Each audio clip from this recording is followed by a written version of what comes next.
Mas será que o mundo alguma vez já foi atacado por uma arma construída a partir de uma força da natureza? Julho de 1976. Apagões nos sistemas de comunicação do mundo todo ficaram sem explicação. Uma estranha frequência causou interferência em transmissões de rádio, televisão e telefone nos Estados Unidos.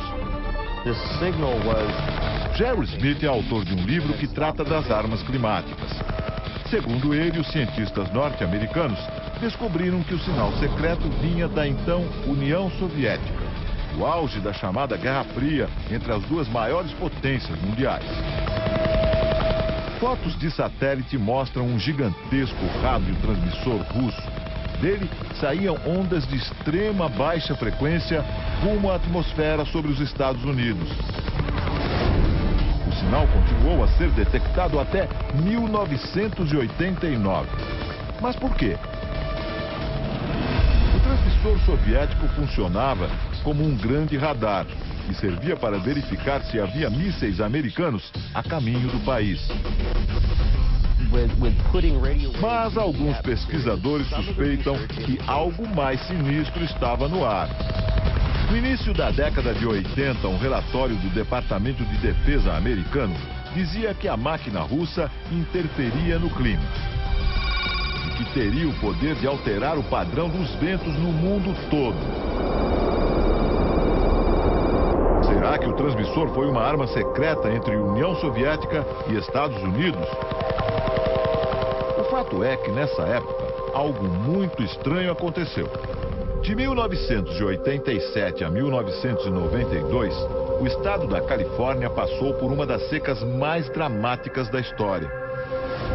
As lavouras secaram e o gado morreu. O preço dos alimentos subiu vertiginosamente e a população ficou aterrorizada. Os especialistas em clima disseram que a causa foram as altas temperaturas que impediram a entrada de umidade na região, um fenômeno fora do comum para a Califórnia. Normalmente, os ventos de grande altitude levam a umidade para a costa dos Estados Unidos.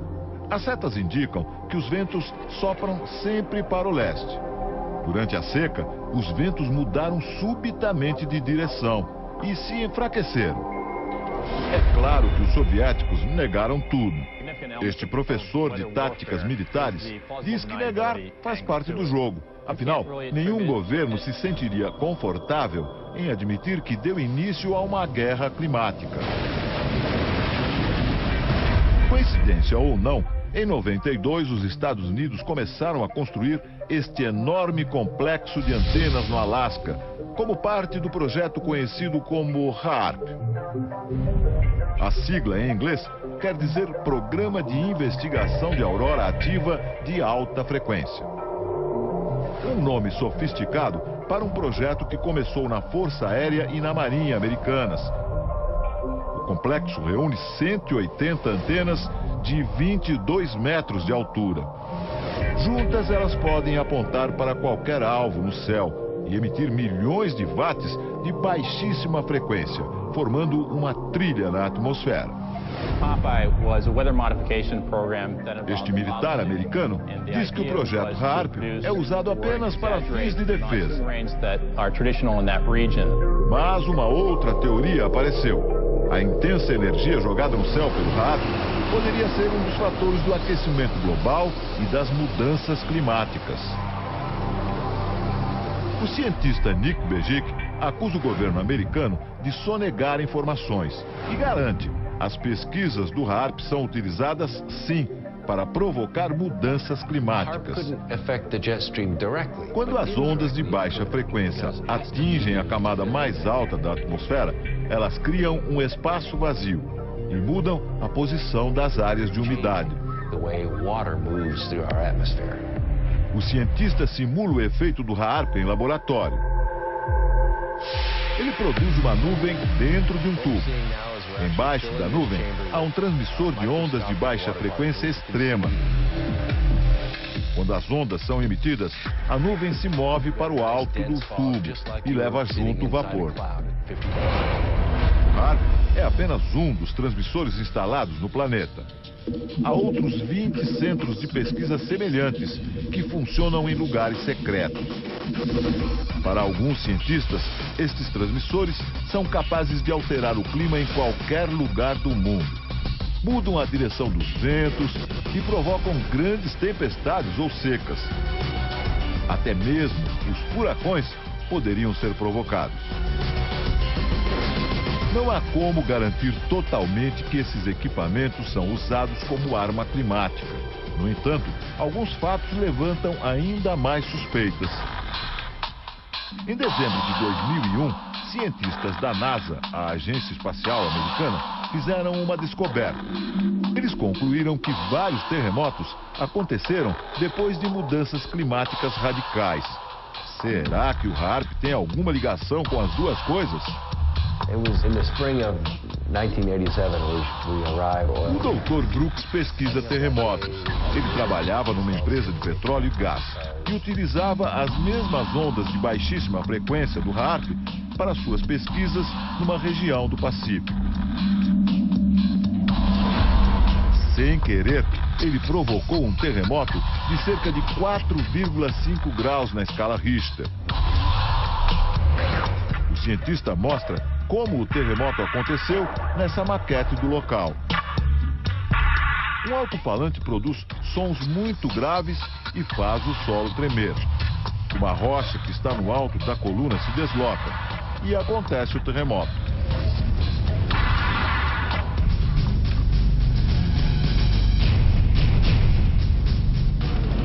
Várias teorias afirmam que o HAARP é responsável por terremotos em territórios inimigos dos Estados Unidos, como o Irã e o Afeganistão. Alguns afirmam também que o HAARP está ligado a um estranho fenômeno que ocorre no céu. Nos últimos anos, estranhas formações de nuvens aparecem nos céus do mundo e continuam aparecendo. Parecem apenas jatos de fumaça deixados por aviões. Só que eles permanecem no céu por muito mais tempo. Às vezes por algumas horas, às vezes por dias, e formam nuvens artificiais. Nuvens que alguns pesquisadores chamam de rastros químicos. Chemtrails are deliberately sprayed by high-flying. William Thomas é autor de um livro sobre o assunto. A teoria dele é que esses rastros químicos são utilizados em conjunto com a HAARP.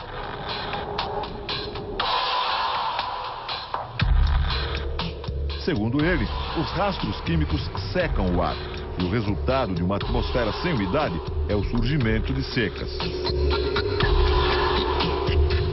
Agora imagine os efeitos disso no campo de batalha, causando longas secas em países inimigos, acabando com os recursos e forçando uma rendição.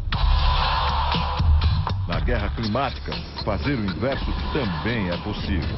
Chuvas devastadoras podem varrer cidades inteiras do mapa.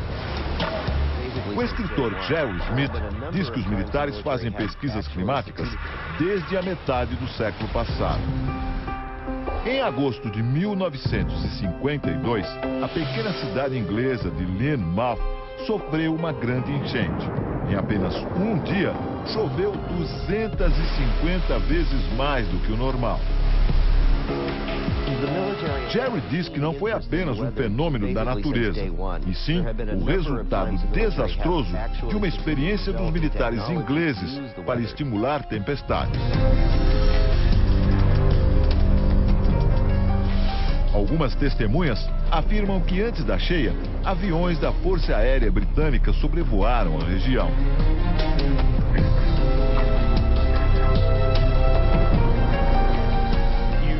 Nick Pope afirma que há relatos de que os aviões faziam manobras estranhas e lançavam produtos químicos no ar, e que muitos documentos dessa operação desapareceram dos arquivos.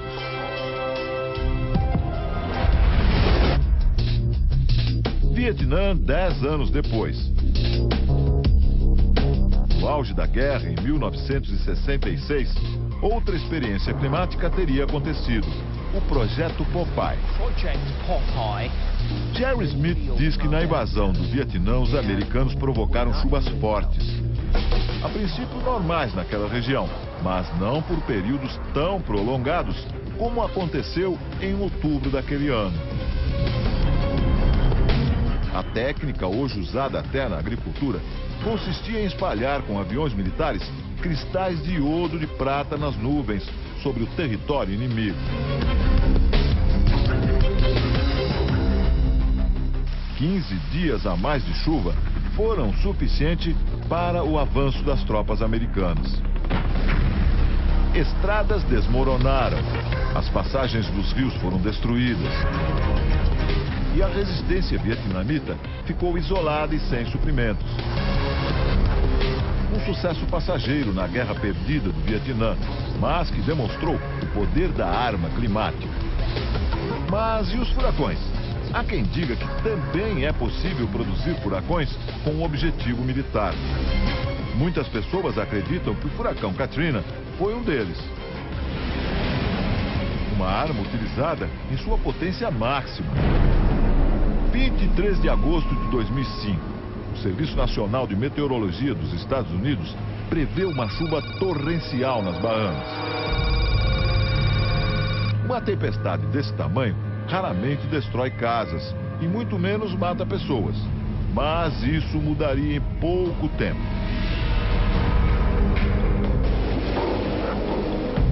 O furacão Katrina se tornou um dos maiores desastres na história dos Estados Unidos. 1.800 pessoas morreram. O governo gastou o equivalente a mais de 160 bilhões de reais para reconstruir a região.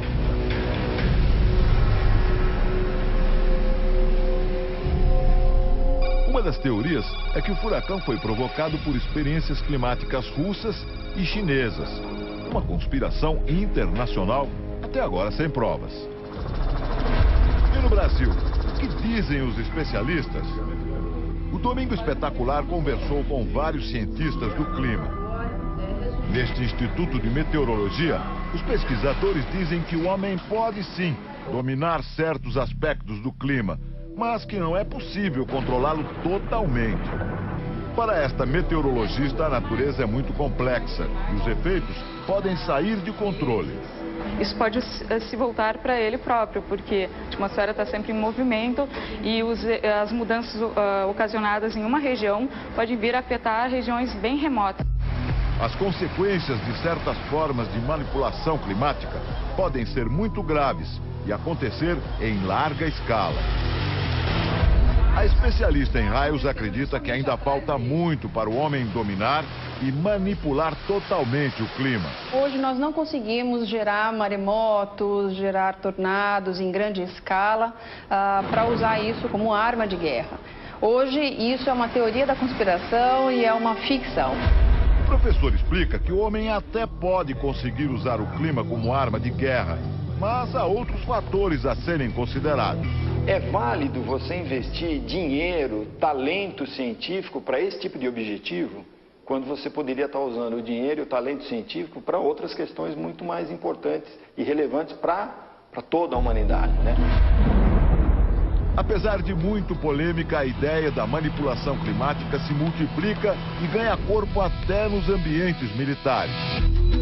A Força Aérea dos Estados Unidos admite que pretende ter armas climáticas para uso militar até 2025. O escritor Jerry Smith diz que as grandes potências, assim como em outras épocas, correm para dominar essas tecnologias. Ele exemplifica. Uma guerra climática, o país que controlar a direção dos ventos poderia condenar outro a uma seca prolongada ou a uma nova era glacial. Sem exércitos, sem tanques ou bombas atômicas. Em lugar disso, raios destruidores. Chuvas torrenciais, terremotos e ondas gigantes. No futuro, quem controlar o clima será dono do planeta.